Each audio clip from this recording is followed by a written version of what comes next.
योद्धा क्लास में आपका स्वागत है। आज हम लोग बायोलॉजी का क्लास 7 करेंगे। ठीक है, हम लोग मानव शरीर विज्ञान में हम लोग परिसंचरण एवं श्वसन तंत्र को पढ़ चुके थे। थोड़ा सा हम लोग हाईलाइट एक बार देख लेते हैं ताकि रिवाइज कर लेते हैं, जिससे आपको आसानी हो आगे पढ़ने में, आगे टॉपिक पढ़ने में। ठीक है, देखिए ये आपका डायग्राम है। ये पूरा डायग्राम आपका, ये हार्ट है। ठीक है, ये क्या है? हार्ट। ठीक है, हार्ट का डायग्राम देखिए, 4 चेम्बर है, 1 2 3 4 है। ये लंग्स हो गया। ठीक है, ये बॉडी हो गया। अब इसको एक बार हम देख लेते हैं। आपको पता है मानव शरीर का जो जो सर्कुलेटरी सिस्टम है, ब्लड सर्कुलेटरी सिस्टम, ये क्लोज्ड है और दोहरा परिसंचरण होता है। ठीक है, याद रखिएगा, ये क्वेश्चन भी पूछा हुआ एग्जाम में। ठीक है, चलिए हम लोग एक बार इसको देख लेते हैं, रिवाइज कर लेते हैं। देखिए बॉडी हो गया, ये बॉडी है। बॉडी से जो अशुद्ध रक्त होता है वो महाशिरा के थ्रू आपका कहाँ जाता है? राइट आर्टेरियम में जाता है। ये देखिए जो ब्लैक वाला दिख रहा है, यहाँ जाता है। फिर यहाँ पे ये जो देखिए खुला हुआ दिख रहा है, ये नीचे आता है यहाँ से। ये किसके थ्रू आता है? ट्राइकस्पिड वल्व होता है, जिसके थ्रू ऊपर से नीचे रक्त आ जाता है। फिर राइट वेंट्रिकल में आ जाता है। यहाँ से फिर ये आपका पल्मोनरी आर्टरीज के थ्रू, ठीक है, धमनी के थ्रू ये कहाँ चल जाता है? लंग्स में चल जाता है। अब यहाँ तो आपको पता है अशुद्ध रक्त है। ठीक है, तो CO2 यहाँ से बाहर जाता है और O2 यहाँ अंदर आता है।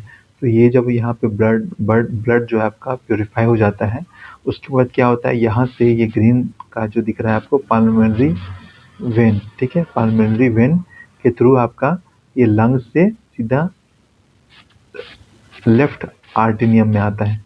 ठीक है, फिर यहाँ से ब्लड जो है, शुद्ध रक्त जो होता है, वो आपका बाइफॉस्फेट वल्व के थ्रू नीचे लेफ्ट वेंट्रिकल में आ जाता है। ठीक है, फिर यहाँ पे यहाँ से ये रेड वाला जो दिख रहा है आपको, ये ऐसे यहाँ आता है और ये महाधमनी के थ्रू बॉडी में आता है। और ये जो सर्कल जो होता है ना, ये जो साइकिल होता है, ये चलता रहता है। ठीक है, तो आशा करते हैं आपको बहुत अच्छा समझ में आ रहा होगा। अगर आपको कोई भी दिक्कत हो तो आप कमेंट में डाल दीजिएगा, मैं उससे रिगार्डिंग वीडियो बना दूंगा। ठीक है, तो चलिए आपको ये समझ में आ गया हार्ट कैसे, हम लोग का फंक्शन कैसे करता है। चलिए आगे चलते हैं। देखिए नोट क्या है? विश्व में पहली बार हृदय प्रत्यारोपण, मतलब जब आप मान लीजिए हृदय हार्ट में कुछ प्रॉब्लम होता है तो उसका प्रत्यारोपण भी होता है। ठीक है, आजकल हमारा साइंस इतना डेवलप हो गया है कि हम लोग ये भी कर पा रहे हैं। तो देखिए विश्व में पहला हृदय प्रत्यारोपण किया था किसने? क्रिश्चियन बर्नेड ने किया था। कब किया था? 3 दिसंबर 1967 में किया था। साउथ अफ्रीका के थे, साउथ अफ्रीका में किया था पहला। और भारत में पूछा जाए तो फर्स्ट बार डॉक्टर वेणुगोपाल ने किया था, 1994 में एम्स में किया था। ठीक है, तो याद रखना है। देखिए हार्ट में हमारा कितना चेम्बर होता है देखते हैं। मनुष्य में चेम्बर 4 होता है, मगरमच्छ में 4 होता है, मेंढक में आपका 3 होता है, मछली में भी 2 होता है, और सांप में आपका 3 होता है, कॉकरोच में 13 होता है। याद रखिएगा, पक्षी में 4 होता है, बर्ड BIRD 4 होता है। ठीक है, तो सरीसृप रेप्टाइल्स में 3 होता है। जितने भी सरीसृप उसमें कितना होता है? 3 होता है। ठीक है, जो रेंग कर चलते हैं, जैसे एग्जांपल सांप है, तो रेप्टाइल्स कितना होता है? 3 होता है चेम्बर। ये आप याद रखिएगा। चलिए आगे चलते हैं। अब देखिए ब्लड बैंक देखेंगे। 1 यूनिट में 350 ml ब्लड ब्लड बैंक में जमा होता है, और उसको कितना तापमान में संग्रहित करके रखा जाता है? 4 डिग्री सेल्सियस के तापमान पे रखा जाता है। ब्लड जमने से रोकने के लिए क्या करते हैं हम लोग? सोडियम साइड्रेट या सोडियम ऑक्जेलेट का प्रयोग करते हैं। ये क्वेश्चन पूछा हुआ है कि ब्लड को जमने से रोकने के लिए, जो ब्लड बैंक में रखा था उसको ब्लड को जमने से रोकने के लिए हम लोग 4 डिग्री सेंटीग्रेड पे तापमान पे संग्रहित करते हैं, और उसमें सोडियम साइड्रेट और या सोडियम ऑक्जेलेट मिलाते हैं ताकि वो जमे ना। ठीक है, ब्लड क्लोटिंग क्या होता है? देखिए रक्त इसके अंदर थक्का जमना, जो खून का थक्का जम जाता है ना शरीर में, वो होता है ब्लड क्लोटिंग होता है। विटामिन के, ठीक है, कैल्शियम होता है, थ्रोम्बिन या फाइब्रिनोजेन बोलते हैं इसको। एंटी ब्लड क्लॉटिंग एजेंट होता है ये थ्रोम्बिन या फाइब्रिनोजेन। ये क्या होता है? एंटी ब्लड क्लॉटिंग होता है, रक्त का थक्का जमने से रोकता है ये। अब रक्त का थक्का जमने से रोकता है कौन है? हेपरिन रोकता है। और रक्त का थक्का जमाने में कौन मदद होता है? थ्रोम्बिन या फाइब्रिनोजेन। ठीक है, ये थक्का जमाने मदद करता है। ठीक है, फाइब्रिनोजेन। और रक्त का थक्का जमाने से रोकता है कौन है? इसे रोकता है ये हेपरिन रोकता है। अगर मान लीजिए शरीर में हमारा अगर हेपरिन ना रहे तो ब्लड जम जाए, तो हेपरिन के थ्रू ब्लड जमता नहीं है। चलिए आगे देखते हैं। अब श्वसन तंत्र देखते हैं, रेस्पिरेटरी सिस्टम क्या होता है, रेस्पिरेशन सिस्टम कैसे काम करता है। देखिए हम लोग एटमॉस्फेयर से क्या लेते हैं? नाक के थ्रू ऑक्सीजन ले लिए। ऑक्सीजन कहाँ गया? लंग्स में गया। लंग्स से O2 ब्लड में गया, ब्लड से टिश्यू में गया, फिर टिश्यू से कहाँ जाएगा, सेल में जाएगा, ठीक है, सेल से माइटोकॉन्ड्रिया, ठीक है, ये हो गया। अब देखिए ये आपका पूरा प्रोसेस है। वायु से आपका कहाँ गया, नाक में, नाक से लंग्स में गया, लंग्स से ब्लड में गया, ब्लड से टिश्यू में, टिश्यू सेल में, माइटोकॉन्ड्रिया में। अब ये देखिए पूरा प्रोसेस है। फॉर्मूला ग्लूकोज होता है प्लस ऑक्सीजन के साथ रिएक्शन करता है, CO2 plus H2 plus energy निकलता है, कोशिका श्वसन बोलते हैं इसको। चलिए आगे देखते हैं, इसको हम लोग डिस्क्राइब करते हैं। चलिए श्वसन क्या है, देखिए श्वसन का बाहरी श्वसन होता है और एक आंतरिक श्वसन होता है। तो हम लोग पहले पढ़ेंगे बाहरी श्वसन क्या होता है, ब्रीथिंग। पहले हम लोग सांस लेते हैं, ऑक्सीजन गैस हवा से फेफड़ों तक पहुंचती है, जैसे ऊपर में बताए थे, और CO2 गैस फेफड़ों से हवा में पहुंचती है, वापस फेफड़ों से हवा में पहुंच जाती है, ठीक है, एटमोसफेयर में पहुंच जाती है। ये हो गया ब्रीथिंग का नियम होता है ये। अब देखिए गैस का विनिमय कैसे होता है, फेफड़ा और रक्त के माध्यम से O2 और CO2 का एक्सचेंज होता है। फेफड़ा और रक्त के माध्यम से O2 और CO2 का एक्सचेंज होता है आपस में। तीसरा क्या है, गैस का परिवहन होता है। देखिए O2 तथा CO2 का रक्त के द्वारा शरीर में के विभिन्न ऊतकों तक पहुंचना व निकलना। O2 शरीर के विभिन्न अंगों तक पहुंचता है, ठीक है, ऊतकों या सेल तक पहुंचता है, और वहाँ जो CO2 है उसको निकालने का भी काम होता है, गैस का परिवहन ही बोलेंगे।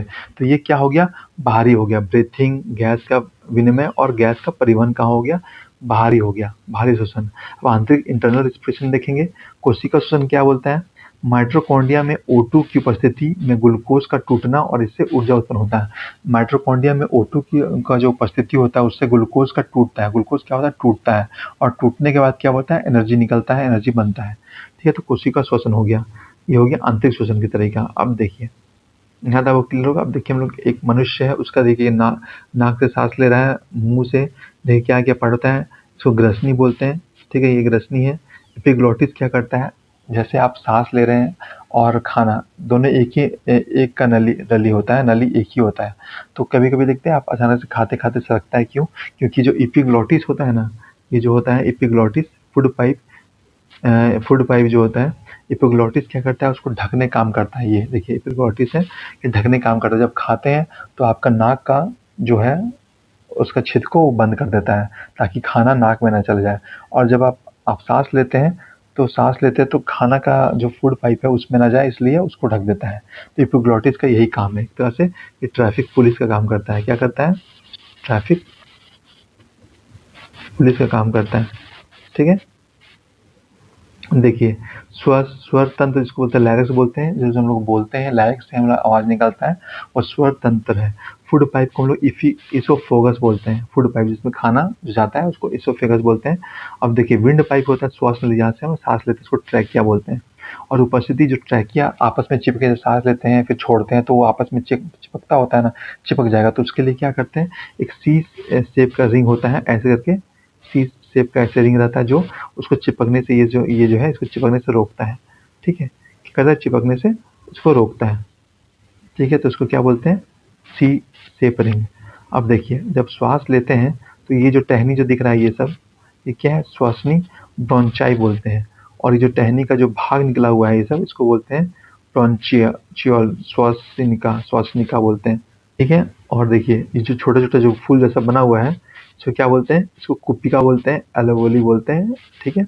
ये आपका इसका हो गया। अब आगे देखिए, नाक से सांस लिए, फिर गया ग्रेसनी में गया, ग्रेसनी से विंड पाइप गया, विंड पाइप से ब्रोंचाई श्वसनी में गया, फिर श्वसनी से कहाँ गया, ब्रोंचियल में, फिर कुपिका में गया। तो ये इसका एक तरह से ये इसका क्या है, ये पैटर्न है, ये अरेंज करने दे सकता है, ठीक है। एग्जाम में अरेंज करने दे देगा कि कैसे, कौन से कैसे, नाक से ग्रसनी, ग्रसनी से श्वसनली, श्वासनी, फिर श्वासनिका, फिर कुपिका, ये इसका फॉर्मेट है, इसको याद रखना ताकि आप एग्जाम में अरेंज कर पाए। देखिए श्वास नली को चिपकने से रोकने के लिए श्वास नली के अंदर एक सी आकार का उपास्थि होती है, ये हड्डी नहीं, उपास्थि होती है, जो नाक दिखता है, नाक मुड़ता है, वो उपास्थि है। क्या है उपास्थि, तो सी आकार का एक उपास्थि होता है, उसको चिपकने से बचाने के लिए। फिर देखिए श्वसन की क्रियात्मक और संचरात्मक इकाई को कुपिका कहते हैं। ये पूछा एग्जाम में क्वेश्चन कि श्वसन की क्रियात्मक और संचरात्मक इकाई को क्या कहते हैं, कुपिका कहते हैं। देखिए पहला ब्रीथिंग, श्वास लेना छोड़ना होता है। देखिए श्वास लेना छोड़ना होता है जब देखिए डायफ्राम गड़बड़ी क्यों होता है, हिचकी आता है। जब डायफ्राम हमें नहीं होता, अचानक से हिचकियाँ लगता है, तो क्या होता है, डायफ्राम का में गड़बड़ होता है, ये डायफ्राम के थ्रू होता है हिचकी, ठीक है। ये देखिए ये ऊपर हो रहा है मतलब पेट के स्टमच हो गया, ये डायफ्राम होता है, ये डायफ्राम है, ठीक है। ये जब अपने स्थान से ज़्यादा ऊपर या नीचे आ जाता है तो हम लोग को हिचकी उत्पन्न हो जाता है। अब देखिए श्वास लेना कैसे होता है, छाती, जब श्वास लेंगे तो छाती फूलेगा, लंग्स का आकार बढ़ेगा, ठीक है। श्वास लेने पर डायफ्राम क्या होगा, गति नीचे करेगा, ये डायफ्राम जो है ये नीचे आएगा, देखिए यहाँ दिखा रहा है, ये नीचे आ जाएगा डायफ्राम। जब क्या होगा, छाती फूलेगा श्वास लेने पे, लंग्स आकार बढ़ेगा और श्वास लेने पर डायफ्राम का गति नीचे होगा। लेकिन वही जब श्वास छोड़ते हैं तो फेफड़ा समान आकार में आएगा, ठीक है, जैसे पहले था वैसे आएगा। तो ये क्या हो गया, ऊपर आ रहा है, देख रहे हैं ऊपर आ रहा है, डायफ्राम क्या गति ऊपर की ओर होगी, डायफ्राम गति ऊपर की ओर, गुंबद की ओर, जैसे ये दिख रहा है, ऐसे याद रखना है, ठीक है। चलिए आगे चलते हैं, नोट देखते हैं। सामान्य व्यक्ति का सामान्य ब्रीथिंग होता है 500 ml हवा ग्रहण करता है, इसे क्या बोलते हैं, टाइडल क्षमता कहते हैं। सामान्य व्यक्ति का सामान्य ब्रीथिंग जो होता है वो 500 ml होता है, हवा ग्रहण करने का क्षमता होता है, ठीक है, उसी को हम लोग टाइडल क्षमता कहते हैं। अब देखिए गहरी श्वास लेते हैं तो 3.5 लीटर लीटर होता है गहरी श्वास। जब बहुत लंबा सांस लेते हैं तो क्या होता है, वाइटल क्षमता उसको बोलते हैं, वाइटल क्षमता। और जब हम 500 ml का जो हवा ग्रहण करने का समानता, वो होता है टाइडल क्षमता। और जब हम गहरी सांस लेते हैं, बहुत लंबा डीप ब्रीथ करते हैं तो 3.5 लीटर तक होता है, तो उसको बोलते हैं वाइटल क्षमता बोलते हैं। देखिए 1 मिनट में समानता मनुष्य 12 से 16 बार ब्रीथिंग करता है। 1 मिनट में मनुष्य, जैसे होता है ना, 1 मिनट में हमारा जो हृदय है वो 72 बार धड़कता है, ठीक है, लपडप करता है। तो उसी तरह 1 मिनट में समानता 12 से 16 बार हमारा ब्रीथिंग होता है, मतलब श्वास लेते हैं हम लोग। देखिए दूसरा, गैस का विनिमय कैसे होता है। CO2 गैस का रक्त वाहिका से कुपिका में जाना, CO2 गैस का रक्त वाहिका से कुपिका में जाना और O2 गैस का कुपिका से रक्त वाहिका में आना आना गैसों का विनिमय कहलाता है।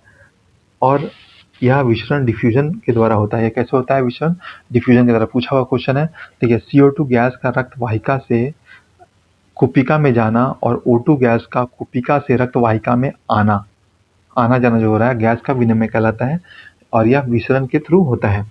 देखिए यहाँ पे दिखा रहा है, ये जैसे देखिए ये डायग्राम बता रहा है, ठीक है, ये डायग्राम बता रहा है ऐसे। देखिए CO2 क्या हो रहा है, अंदर आ रहा है और O2 बाहर जा रहा है, ठीक है। देखिए O2 कम और CO2 अधिक है, ठीक है। तो प्योर ब्लड ये वाला रेड वाला प्योर ब्लड है, जब O2 इसमें जाएगा तो प्योर ब्लड हो जाएगा और ये शुद्ध ब्लड हो जाएगा। जैसे देखिए रक्त जा रहा है, यहाँ से क्या हुआ, CO2 इसमें आ गया और O2 इसमें जा रहा है, तो ये प्योरीफाई हो जाए, ब्लू है, रेड होते जा रहा है। तो ये इसका काम है, गैस का विनिमय।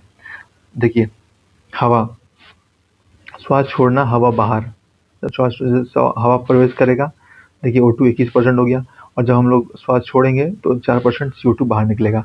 देखिए जब हम लोग हवा प्रवेश करते हैं तो N2 78% होता है, ऑक्सीजन 21% होता है और CO2 होता है 0.03%, याद रखिएगा ये सब। और जब हम हवा छोड़ते हैं तो क्या होता है, N2 78 जितना गया था उतना बाहर आ गया, लेकिन देखिए ऑक्सीजन में चेंज है, ये पहले 21% था, अब क्या हो गया 16%, मतलब 5% अंदर रहता है, ठीक है, शरीर के अंदर हो जाता है। और देखिए जो CO2 है 0.03% हम अंदर लिए थे, अब कितना परसेंट आ रहा है, 4% बाहर आ रहा है। यही प्रोसेस है इसका। चलिए आगे देखते हैं, गैस का परिवहन देखते हैं। तो गैस का परिवहन O2 और CO2 का ही परिवहन है। तो देखिए 98% परिवहन ऑक्सी हीमोग्लोबिन से होता है, 98 परिवहन, और 70% होता है बाइकार्बोनेट के थ्रू। अब देखिए नोट, देखिए सिगरेट पीने वाले व्यक्तियों में कुपिका जो होता है ना, कुपिका क्षतिग्रस्त होता है। जब ज़्यादा सिगरेट पीता है उसका क्या क्षतिग्रस्त होता है, तो कुपिका क्षतिग्रस्त होता है। उसको उस बीमारी को क्या कहते हैं हम लोग, एम्फीसेमा कहते हैं, ठीक है, एम्फीसेमा कहते हैं उस बीमारी को। जब ज़्यादा होता है तो लक्षण देख क्या होता है, श्वास को होल्ड करना, जो ज़्यादा सिगरेट पीते हैं देखिएगा श्वास को होल्ड नहीं कर पाते हैं ज़्यादा, भागने में श्वास जल्दी फूलती है, जब वो दौड़ते हैं तो उनका श्वास जल्दी फूल जाता है। और क्या होता है, शक्ति, मतलब जो हम लोग सांस को थोड़ा लेके होल्ड करते हैं ना, वो नहीं कर पाते हैं, ठीक है। तो उससे मतलब पता चलता है कि उसको एम्फीसेमा हो गया है, ठीक है। और ये कैसे होता है, अधिक सिगरेट का सेवन करने से। देखिए फेफड़े के ऊपर सुरक्षा के लिए क्या रहता है, प्यूरा झिल्ली रहता है, प्यूरा मेम्ब्रेन रहता है। जैसे फेफड़े की सुरक्षा के लिए कौन सा झिल्ली रहता है, ये पूछा हुआ क्वेश्चन है, तो प्यूरा झिल्ली होता है उसमें, ठीक है। तो किडनी देखिए। तो फ्रेंड्स आज के लिए इतना ही।